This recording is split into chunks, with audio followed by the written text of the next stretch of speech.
one of my favorite songs. It was sung by the greatest maestro in Carnatic music, Srimati M.S. Subbulakshmi ji.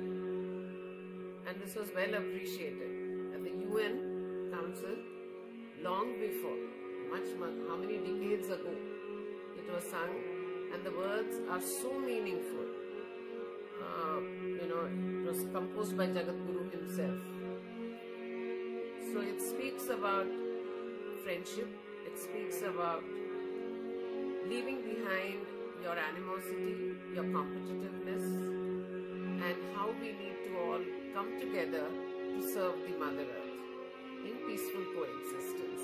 This is the gist of the meaning of the song, which is so relevant even today, because when she says, Yuddham Tvajada, that means we are still in warfare, isn't it? All around the world, but we have not yet Tvajada, we have not given up.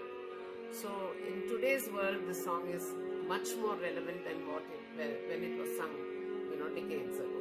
Thank you.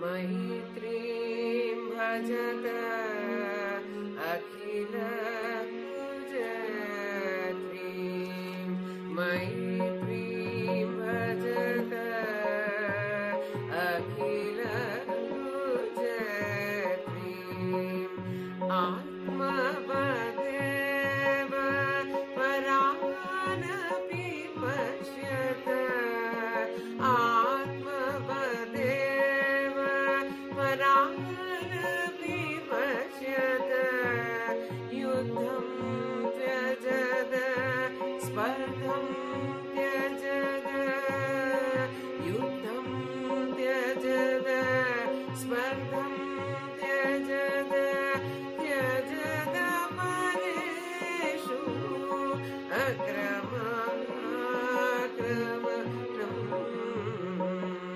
Maitrim bhajata akhila pujatrim,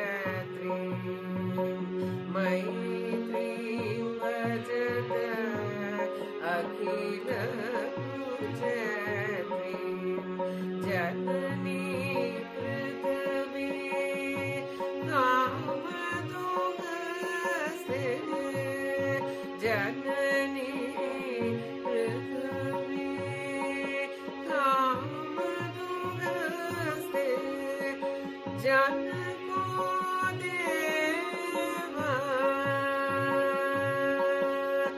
Janako deva, Sakala dayalu, Janako deva, Sakala dayalu, Janako deva, Sakala dayalu, Damyata data dayatvam janata, Damyata data dayatvam janata, Shreyo bhuyat,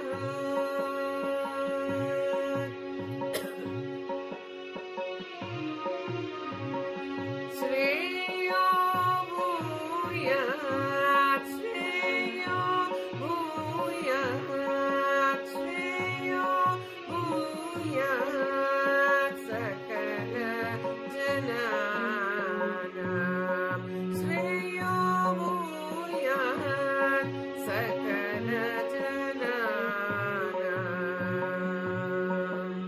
Maitrim bhajata akhila pujatrim, Maitrim bhajata akhila pujatrim.